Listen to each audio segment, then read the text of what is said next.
네, 여러분 안녕하세요. 요즘 참 미국 시장에 대한 관심이 뜨겁습니다. 미국 주식, 미국 채권, 미국 부동산. 그래서 미국 시장에 대한 관심이 뜨거운 만큼 미국 시장에 대해서 자세히 들여다볼 전문가를 좀 모셔보도록 하겠습니다. 안녕하세요. 한번 네, 안녕하세요. 인사 부탁드립니다. 네, 안녕하세요. 미래에셋 자산운용 타이거 ETF 김수정입니다. 반갑습니다. 네, 일단 단도직입적으로 요즘 미국 시장 뭐 뜨겁기도 하고요. 또 워낙 관심이 많이 있기도 하고요. 돈의 이동을 지켜보면 참 미국 시장으로 돈의 이동이 좀 강하게 일어나는 모습도 분명히 나타나고 있고요. 그런 관점에서 특히 1분기 기업 실적 발표가 이제 마무리돼 가고 있잖아요. 그런 관점에서 지금 미국 증시 상황을 혹시 말씀해 주신다면요. 네, 일단 5월 FOMC에서 파월 의장이 자기는 인플레이션보다 고용에 조금 이제 강점을 주겠다라고 얘기를 하면서 금리 인상에 대한 우려를 일축했죠. 네. 그 다음에 연준 위원들의 한마디 한마디에 따라서 미국 시장이 출렁이고 있고 경제 지표가 어떻게 발표되는지에 따라서 미국 증시가 출렁이고 있는데 뭐 예를 들어가지고 연준 총재가 내가 봤을 때 인플레이션 2% 달성하는 게 너무너무 중요해라고 얘기를 한다면 그날 증시는 조금 떨어지고 네. 그 다음날 네. 근데 그럼에도 불구하고 금리 인하할 거야 라고 다른 총재가 얘기를 하면 그날 증시는 올라가고 네. 뭐 예를 들어서 어제죠. 5월 15일 날 미국 소비자 물가 지수가 예상치를 부합했다. 시장 예상치에 부합을 했을 때 이제 사상 최고치를 경신하고 네. 그 전날에는 보니까 기대 인플레이션이 너무 높게 나왔는데 미시간 대학교에서 그렇게 나왔다 하면은 또 떨어지고 그래서 약간 뚜렷한 방향성이 조금 부재한 상황이지 않나라는 네. 생각이 듭니다. 미국 증시가 지금 방향성이 좀 부재하다. 그러니까 기승전 금리죠. 맞습니다. 금리 인하할 것 같다 기대하면 주가가 좀 좋은 흐름. 금리 인하 안 할 것 같다. 추가 인상하는 거 아니야 하는 우려감. 이런 것이 들 때는 또 증시가 억눌리고 맞아요. 이렇게 왔다 갔다 하는 모습인데, 자, 그러면 미국 증시에 대한 이 기대감 같은 것들, 시장에서의 기대, 이거 저버리는 것이 맞습니까? 어떻습니까? 사실 미국 증시에 대한 기대감을 저버리는 건 조금 안 어울린다고 네. 생각을 하는 이유가 오히려 금리 동결 구간이 굉장히 매력적인 상황이라고 저는 생각을 네. 하는데 네. 금리 동결 구간도 동결 구간마다 당연히 다르죠. 금리 인상을 앞두고 있는 동결 구간이라면 사실 매력적이지 않지만 네. 파월 의장의 본인의 입장을 고수한다는 가정하에 금리 인하를 앞두고 있는 금리 동결기에 저희가 지금 있다라고 네. 생각을 합니다. 그래서 가장 최근에 비슷한 사례를 좀 찾아보면 예. 2019년도로 돌아가게 되는데 네. 2019년도가 딱 금리 인하 직전의 금리 동결이거든요. 근데 네. 그랬을 때 S&P 500은 그림을 보시면 아시겠지만 추세적인 상승을 시작했고 지금도 추세적인 상승을 시작하기 위해서 꼬물꼬물 거리고 있는 지점이 아닌가라는 생각이 개인적으로 듭니다. 네. 하지만 마음은 불안한 건 맞죠. 왜냐하면 맨날 시장의 색깔이 바뀌다 보니까 투자자들 입장에서는 이게 맞나? 저게 맞나? 이런 고민들이 들 수도 있고 금리 인하에 대한 확률도 50% 내외에서 왔다 갔다 하니까 정확하게 인하를 하겠다는 건지 안 하겠다는 건지 되게 갈팡질팡할 수 있는 상황임에도 불구하고 그럼에도 불구하고 금리 인하를 앞두고 있기 때문에 우리는 미국 증시에 관심을 가지고 집중적으로 바라봐야 한다라고 생각을 하고 있습니다. 네. 우리 경영난과 토론합시다에 이제 출연해 주셨으니까 저의 의견도 좀 보태면 좀 긴장되시죠? 괜찮습니다. 괜찮아요. 근데 뭐 반하는 의견이 있을 때는 또 반한다. 혹은 공감할 때는 공감하는데 이 부분은 저도 공감하는 부분이에요. 2020년, 21년은 말 그대로의 완화의 시대. 22년, 23년은 말 그대로의 긴축의 시대. 그리고 24년은 이 긴축에서 완화의 시대로 전환을 앞두고 있는 전환기인 거예요. 네네. 그러니까 어쨌든 지금부터 기대하는 것은 금리 인하라는 것이니까 금리 인하에 대한 기대감이 폭발하다가 또 무너지다가 이게 왔다 갔다 하겠지만 어쨌든 금리 인하로 이 시장의 기대가 이렇게 모여지는 것이기 때문에 그런 관점에서 긴축의 시대를 마감하고 완화의 시대로 전환되는 그런 국면이기 때문에 시장에서는 기대할 것들이 좀 많이 있겠다. 우려감들도 물론 있지만 또 미국뿐만 아니라 다른 나라들도 선제적으로 금리 인하하는 나라들이 쫙 맞아요. 있잖아요. 지금 맞아요. 브라질, 네. 뭐 스위스, 스웨덴, 헝가리, 정말 많은 멕시코 이런 나라들이 먼저 선제적으로 금리를 인하하고 그들의 또 자산 시장을 보면 좋아요.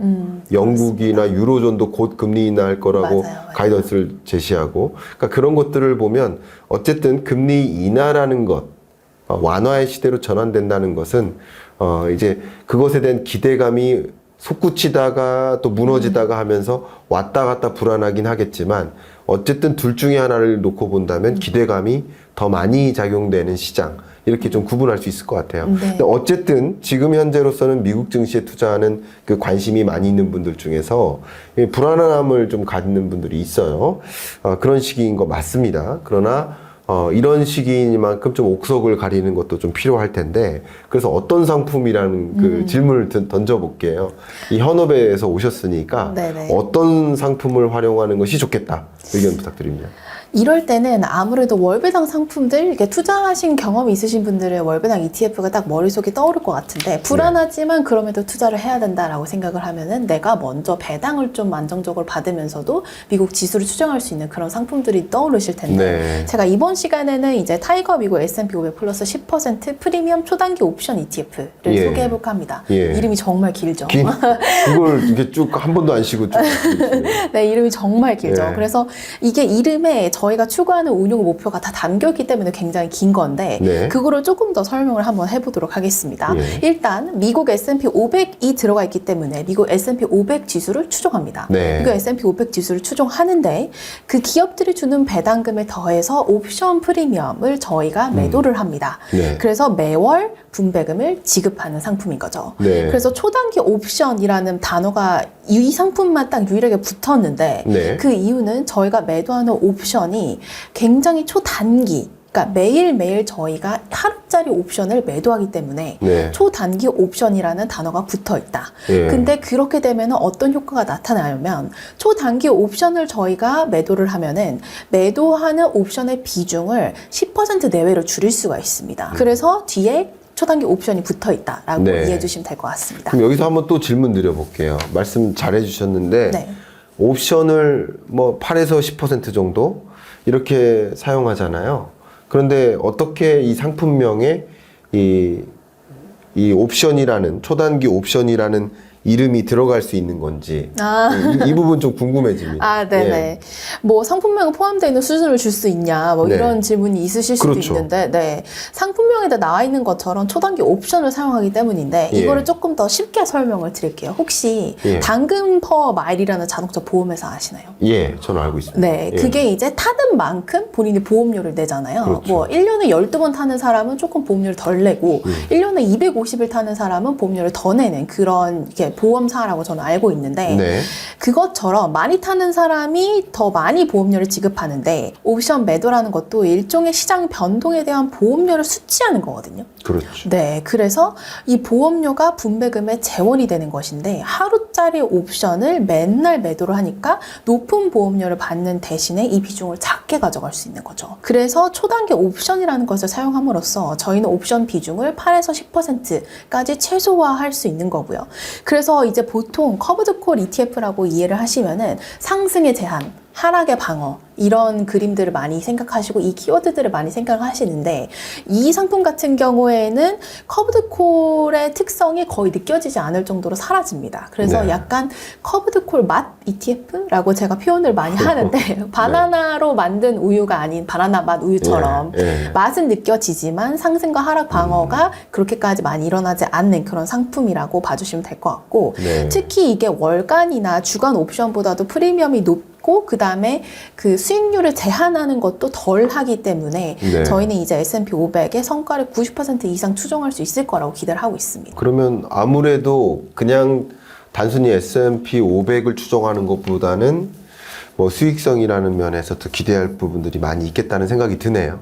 지금 말씀하신 부분들만 유추해 본다면. 뭐 사실 옵션 프리미엄이라는 게 미래 가치를 땡겨오는 거기 때문에 네. S&P 500 대비해서 더 좋을 것이다 이렇게 보기는 조금 어렵지만 네. 저희가 그 대신에 미래의 가치, 불확실한 가치를 현재 확실한 가치로 전환해 드리는 거죠. 월 분배금을 드리니까. 그렇죠. 네네. 네, 그 부분은 제가 보기에는 여러 ETF 중에서 좀 매력적인 부분이라고 볼 수 있을 것 같아요. 자, 그러면 앞에 이제 말씀하신 커버드 콜 전략, 이 커버드 콜 전략을 사용해서 인컴을 이제 극대화시키는 그런 커버드 콜 ETF 이런 것들이 좀 많이 나오고 있잖아요. 맞아요. 그러면 이 상품에서 옵션 프리미엄 수준을 어떻게 정하는지가 좀 궁금해집니다. 일단 제가 방금 말씀드린 것처럼 커브드콜이라는 걸 사용한다는 거는 미래의 불확실한 가능성을 이제 네. 확실한 현재 가치로 땡겨오는 거거든요. 그렇죠. 네. 옵션이라는 것 자체가 그러니까 옵션 매도라는 게. 그렇죠. 그러면은 커브드콜 전략 ETF를 선택하실 때 비단 저희 상품뿐만이 아니라 네. 그냥 개인적으로 ETF를 선택하실 때 꼭 확인해 봐야 하는 것들이 두 가지 정도 있습니다. 네. 이 지수가 장기적으로 상승을 할 수 있는 지수인가? 그다음에 두 번째로는 내가 이론적으로 최대 현금으로 끌어올 수 있는 수준이 어느 정도 수준일까? 왜냐면은 너무 과도하게 미래 수익률을 땡겨오잖아요. 그러면은 나중에는 원금에서 까서 분배를 해드려야 되는 가능성이 있어요. 네. 왜냐면은 이미 현재 미래 수익률을 현재로 다 땡겨 왔는데 미래에 네. 가보니까 그 정도가 아니었던 거예요. 네. 그러면은 다시 가불에서 땡겨왔던 게 부족했으니까 원금에서 까서 분배를 할 수도 있는 그런 상품의 특징을 가지고 있는데 네. 그래서 저희가 말씀드리는 건 각 자산의 커브드콜을 적용을 했을 때 미래 수익률과 바꿔서 내가 받을 수 있는 현금 흐름의 한계가 분명히 존재를 합니다. 그래서 S&P 500을 예시로 들어드리면 1970년대부터 이제 연간으로 장기 성과를 지금까지 보면 연 10% 정도 이제 상승을 해왔거든요. S&P 500 지수가. 네. 그래서 타이거 ETF 같은 경우에는 그 이상을 저희가 약속드리는 거는 이 상품의 지속 가능성에 있어서 문제가 제기가 될 수 있다라고 생각을 하기 때문에 이 커브드콜의 특성을 살리면서도 저희가 지속 가능한 상품으로 옵션 매도 비중을 선정을 했다라고 봐주시면 될 것 같습니다. 네, 뭐 굉장히 꼼꼼하게 선정을 하신 네. 것 같다라는 생각까지 좀 듭니다. 자, 근데 저희 독자분들이 50대 분들이 좀 많으세요. 네, 네. 50대 정도가 이제 가운데 중위 연령대인 것 같아요. 우리 독자층이 물론 30대부터 뭐 20대부터 뭐 7, 80대까지 굉장히 많으시지만 중위 연령을 기준으로 해보면 이제 은퇴를 준비하시는 분들 혹은 은퇴하신 분들 이런 분들이 좀 많으신데 그래서 그 월배당 ETF도 있고요. 아니면 인컴형 ETF도 있잖아요. 이런 것과 함께 이제 은퇴하신 분들이 관심이 많으니까 이런 부분에 이런 것과 좀 이 상품과 연관된 것들이 있는지 좀 설명해 주시면 어떨지. 네, 일단은 사실 월배당 ETF들이 40, 50대 분들한테 인기가 정말 네. 많아요. 저희도 이제 데이터를 보면. 근데 왜 그럴까 생각을 해봤는데, 은퇴를 앞두고 있는 사람 입장에서는 미래 수익률보다 현재 수익률이 더 중요할 수도 있고, 그 다음에 앞으로 내가 회사를 이제 그만두고, 그 다음에 나의 현금 흐름, 에 대해서 고민을 하게 되는 그렇죠. 시기다 보니까 그 인기가 많은 것 같은데 이거를 미국의 은퇴와 관련된 우화를 이용해서 조금 말씀을 드리고 싶어요. 예를 들어서 은퇴를 준비하고 있는 돼지와 닭이 있다라고 한번 가정을 해볼게요. 갑자기 네, 동물농장 돼지와 느낌이 닭이요? 네, 갑자기 왜 갑자기 돼지? 동물농장 느낌이 나긴 하는데 예. 닭이 은퇴하고 나서 자기 은퇴하고 나서 뭐 하지 걱정을 하다가 네. 브런치 식당을 열어야겠다 생각을 한 거예요. 네. 닭이. 예. 근데 닭이 혼자서는 어려울 것 같으니까 돼지한테 야 우리 같이 하자라고 한 거예요. 예. 그랬는데 돼지가 기겁하면서 도망갑니다. 왜냐하면 닭이 생각했던 메뉴가 햄의 네그거든요.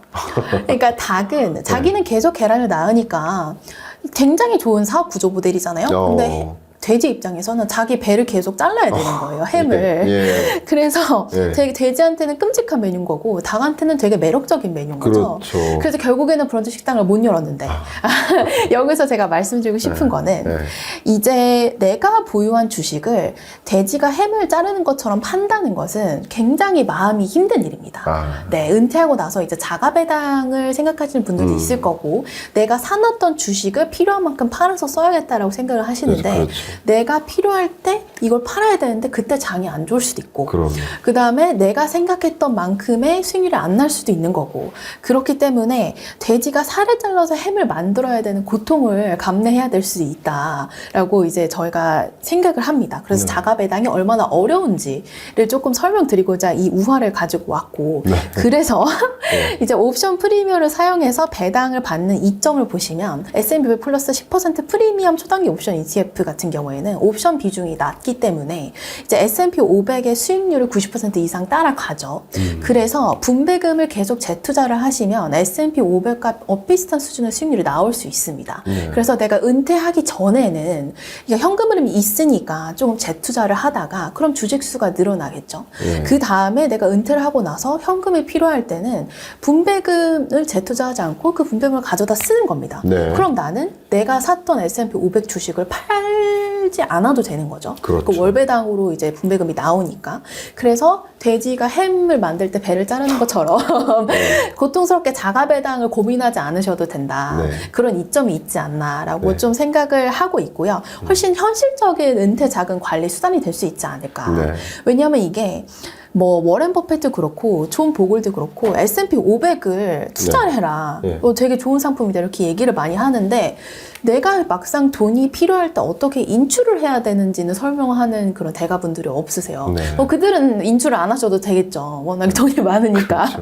근데 현실적으로 은퇴를 앞둔 시점에서 어떻게 인출을 할 수 있을까를 고민해봤을 때 뭐 S&P 500 그 자체에 투자하는 것도 너무 좋은 방법이긴 합니다만 현실적으로 내가 자가 배당을 하지 않기 위해서는 이제 이런 옵션 프리미엄을 활용한 상품들을 활용해보면 좀 더 좋지 않을까라고 생각하고 있습니다. 이 우화를 혹시 직접 지어내신 거예요? 굉장히 유명한 거예요? 네, 미국에 있는 그렇군요. 유명한 우화입니다. 제가 무식해가지고 처음 들었습니다만 이 우화를 가지고 설명을 이렇게 해주시니까 좀 명확히 제가 좀 이해할 수 있는 그런 말씀이신 것 같습니다. 감사하고요.